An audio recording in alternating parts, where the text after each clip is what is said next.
너희는 스스로 조심하라. 그렇지 아니하면 너희의 마음들이 방탕함과 그리고 정신이 어지럽다고 말이죠.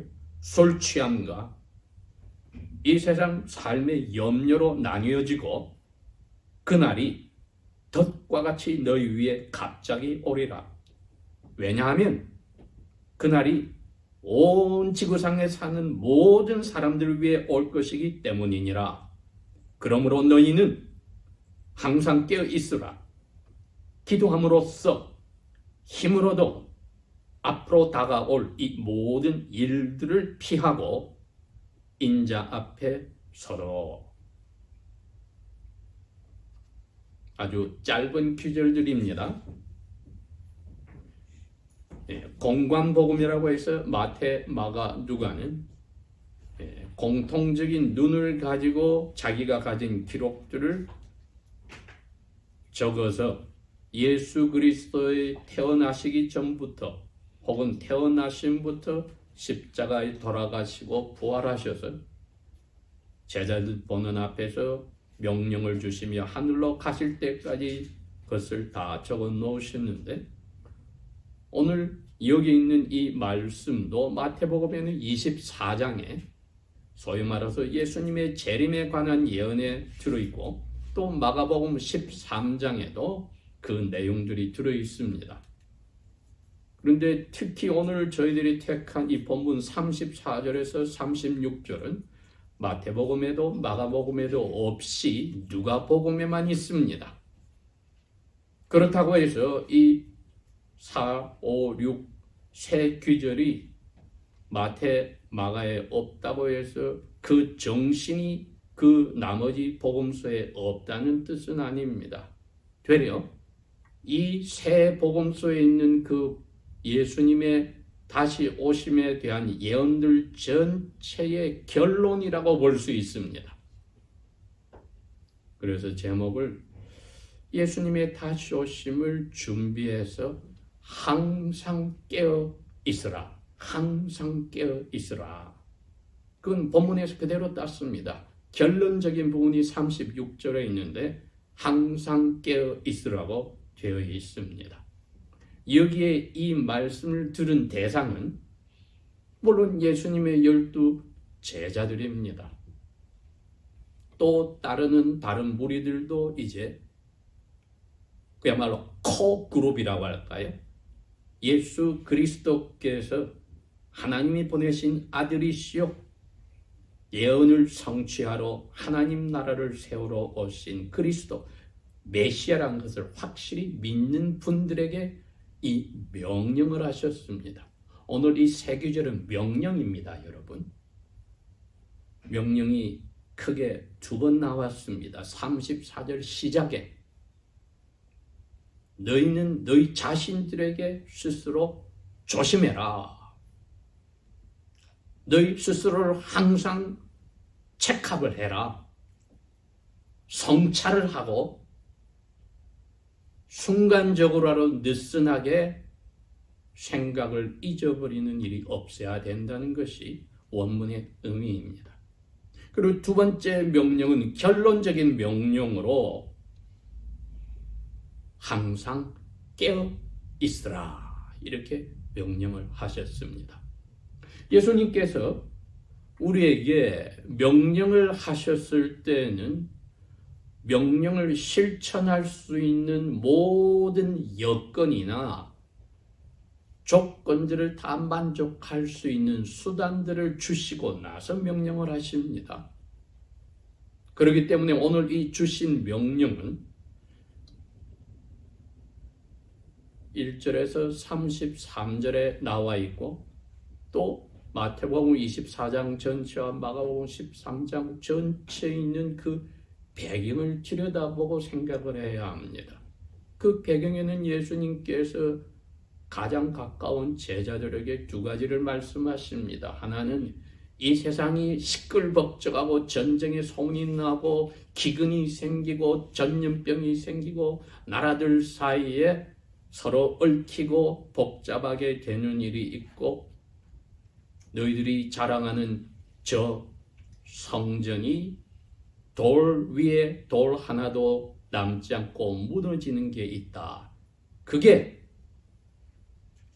1차적으로는 너희들이 세대 삶 속에 일어나고 그 속에 내가 직접 하는, 인자가 직접 하는 일이란 것을 이제 그 세대마다 알게 될 것이다. 이 세대가 끝나기 전에 너희들이 그걸 뼈저리게 느끼고 너희들이 다음 세대도 예루살렘 멸망을 통하여서 더 큰 전 우주적인 전 세상에 덮치는 멸망에 대해서도 이제 머릿속에 새겨질 것이니 이것이야말로 내가 너희들에게 심판관으로 오는 왕으로서 그 날을 어떻게 맞아야 될지 준비하라고 명령하지 않을 수 있겠니? 그래서 오늘 이 명령이 스스로 조심해. 일반적인 명령입니다. 스스로 조심해. 자기 삶 자기가 체크하고 챙겨야 돼. 아무리 어려운 병에 든 사람이라도 자기 자신을 방치하고 희망을 포기하면은 아무리 옆에서 도와주고 좋은 의료시설과 약품들이 있어도 포기해서 그 삶이 사라질 수가 있습니다. 자기 스스로가 그리스도 예수 앞에 한 사람 한 사람이 다 심판날에 그 심판대 앞에 서야 되니까 스스로가 책임을 지라는 명령이었습니다. 그런데 조심할 게 뭐냐? 첫 번째 명령이 이렇게 되어 있습니다. 너희 마음들이 독한 마약이나 술에 쳐들어서 정신이 흐리멍텅하게 퍼져버려 될 대로 되라. 마치 오늘이 이 세상의 전부라는 것처럼 퍼져버리는 그게 방탕함입니다. 두 번째는 술이 취했다. 기분은 좋은데 제정신이 아니게 술의 지배를 받는다는 것이요. 세 번째는 이 세상에 사는 동안에 예수님께서 이미 사역 초기에 무리들과 제자들에게 하신 말씀 그겁니다. 너희들 내일 어떻게 살까 걱정할 필요 없어. 오늘만 해도 하나님의 뜻대로 사는 게 뭔지를 연구하고 거기에 맞춰 살려면은 힘을 다 쓰고 맥이 빠져. 양심을 지키고 유혹을 이기고 어려운 자리에서 믿음을 지키고 하나님 나라의 의로움을 찾으려면 너희들 최선을 다해서 저녁 되면 힘이 하나도 없게 돼. 그런데 내일을 걱정해? 아니야. 내일은 또 그런 일들이 또 닥치니 내일이 너희들에게 그 무거운 게 또 와. 무릇 그리스도 예수 안에서 하나님을 닮아가는 사람, 경건한 사람은 핍박을 받으리라. 벗어날 수 없습니다, 여러분. 이 세상 마지막이 와야만 하나님 나라가 새하늘과 새 땅에서 완성되어 아름다운 낙원이 전 세계적으로 이루어집니다. 그 전까지는 우리는 핍박을 받고 유혹 속에 들어가고 어려운 자리에 들어가는 것을 하나님을 닮아가고 그리스도를 닮아가는 참 제자들에게서는 벗어날 길이 없습니다. 그러니 이 첫 번 명령을 스스로 조심하라고 하실 때는 이 세 가지가 주요하게 너희들을 조심하지 못하게 만드는 요소들이니 이거 명심해. 세 번째, 세상에 날마다 살아갈 때 오는 걱정, 근심, 염려. 원어의 의미는 마음이 여러 조각으로 나뉜다는 뜻입니다.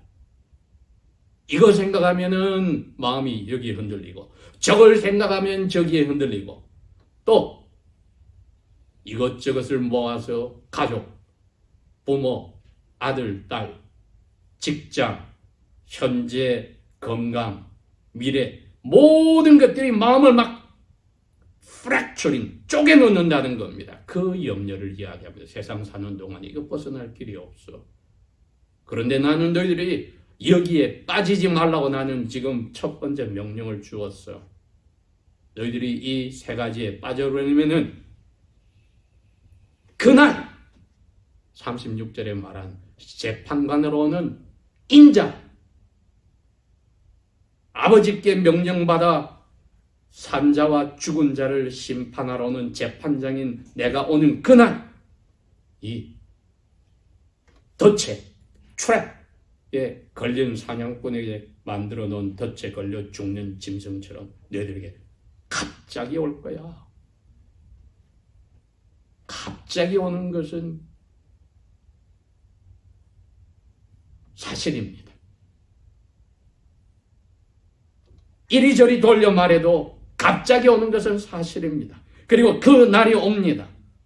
정확한 그 날과 요일과 시각은 아무도 모르지만 갑자기 오는 것은 확실합니다, 여러분. 이게 저희들이 첫 번째 기억해야 될 겁니다. 왜 항상 깨어 있어야 합니까? 갑자기 오기 때문입니다. 저희들이 스스로 조심하는 이 세 가지를 조심하지 않으면 갑자기 왔을 때에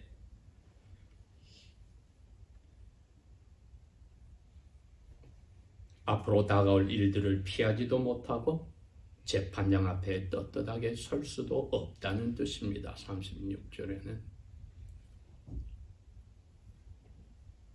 그런데 아무도 피할 수가 없다. 왜? 35절. 왜냐하면 그날이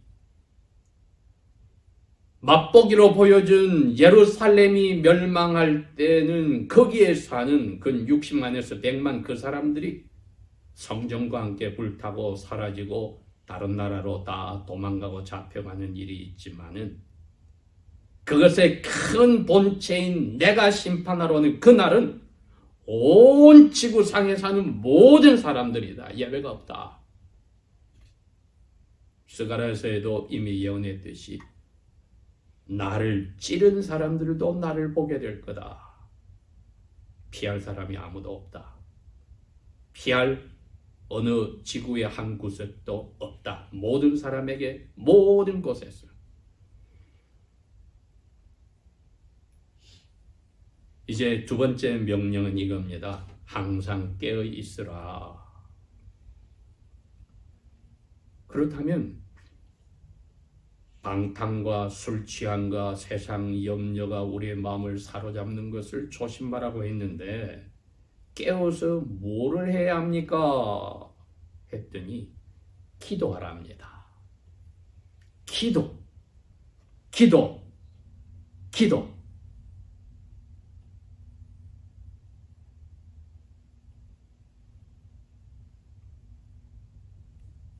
예수님께서 잡히시기 바로 몇 시간 전에 제자들 11명 가운데 가장 가까운 3명을 따로 돌 하나 던질 정도의 부분에 따로 데려다 놓고 혼자 그 먼 거리를 가서 기도를 하시는데 떠날 때 이렇게 이야기했습니다. 너희들 유혹에 빠지지 않으려면은 항상 깨어서 기도를 해.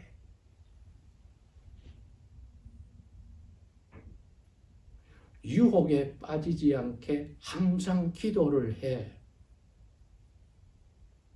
항상 깨어 있으라는 명령을 하시면서 바로 그것을 지금 여기 이야기하신 것입니다. 기도를 하면서 항상 깨어 있어야 해. 왜 기도합니까?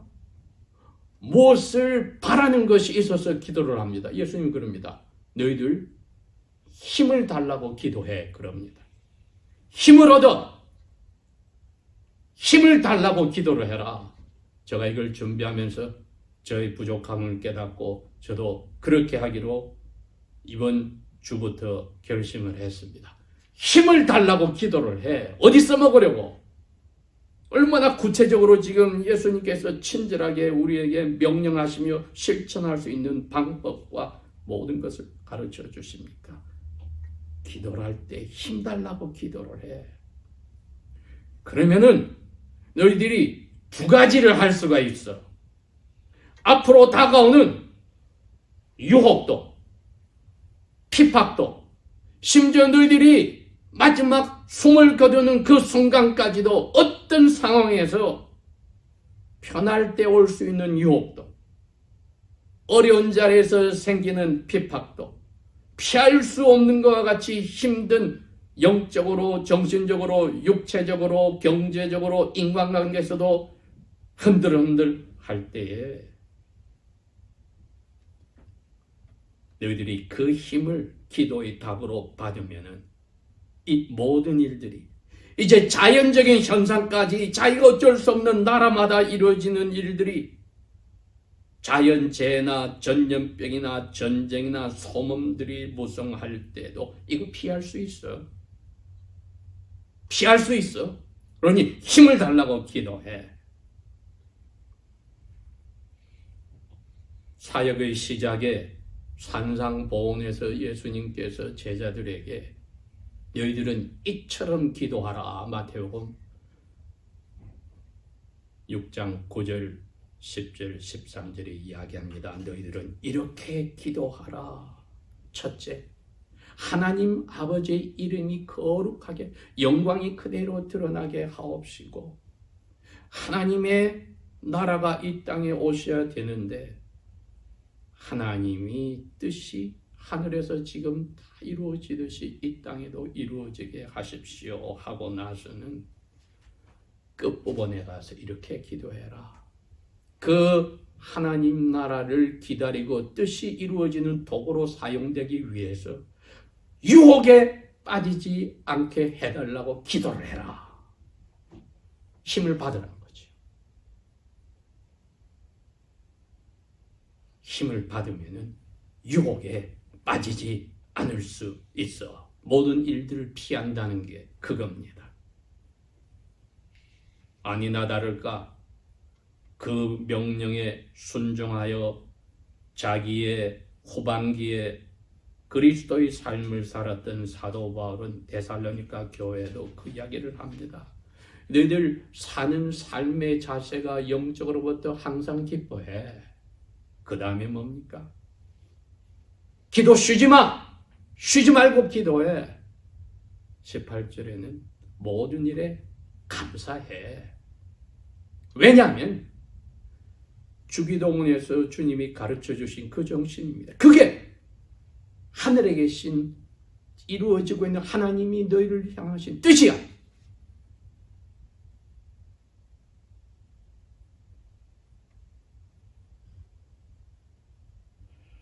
에베소 교회도 그렇게 이야기를 합니다. 6장 18절에 항상 너희들의 구할 것 전부 하나하나 다를 간구하고 성령 안에서 기도해야 돼. 그래야 힘을 얻습니다. 힘을 얻으면 그것을 어디에 씁니까? 유혹과 핍박과 어려운 자리와 심지어 죽는 순간까지도 주님을 바라보는 눈을 포기하지 않는 그러한 어려운 일들을 잘 피하는 신앙을 팔아먹거나 꺾어버리는 배도의 길로 들어가지 않는 위선자의 삶으로 빠지지 않는 모든 일들을 피합니다. 이 피한다 말은 힘을 받아서 원문의 의미는 온 힘을 다해서 적극적으로 proactive 적극적으로 피해라. 그랬더니 두 번째 동사가 또 나옵니다. 심판날에 자연히 내 앞에 기쁨으로 두 손 들고 환영하며 서게 될 거야. 이거보다도 항상 깨어 있으라고 주신 명령을 기쁨으로 실천할 수 있는 구체적인 수단과 길과 힘을 주신 방법을 주신 예수님의 은혜를 우리가 어떻게 잊을 수 있겠습니까?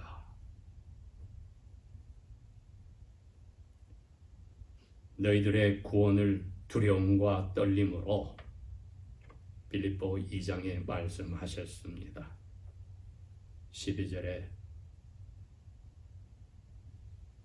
이루어 그러나 기도를 하면은 하나님이 너희들의 의지까지 시작해서 감정도 생각도 움직여서 결국 이루어 주시는 거야. 나의 날 마지막까지 이루어 주시는 거야. 날마다 순간순간 계속하여 기도함으로써만 힘을 얻어 심판날에 오실 인자 되신 예수님을 사랑으로 두 손 들고 주 예수여 어서 오시옵소서 할 수 있습니다. 그래야 깨어있는 목적이 달성이 됩니다. 기도하겠습니다. 아버지 하나님 감사합니다. 아직까지 우리의 세대 마지막 세상을 심판하러 오실지 안 오실지 갑자기 오시는 것은 저희들이 알고 있으니 깨어서 기도하여 힘을 얻어 모든 그 어려움들과 유혹을 피하고 기쁨으로 주님 앞에 서라고 하신 친절한 은혜로우신 명령과 도구들을 허락하신 감사합니다. 아버지 성령께서 깨우쳐 주시고 기도하게 하시고 힘에 힘을 더하여 주셔 살아가게 하실 것이니 속히 오실 주님을 깨워서 준비케 하소서. 예수님 이름으로 감사 기도합니다. 아멘.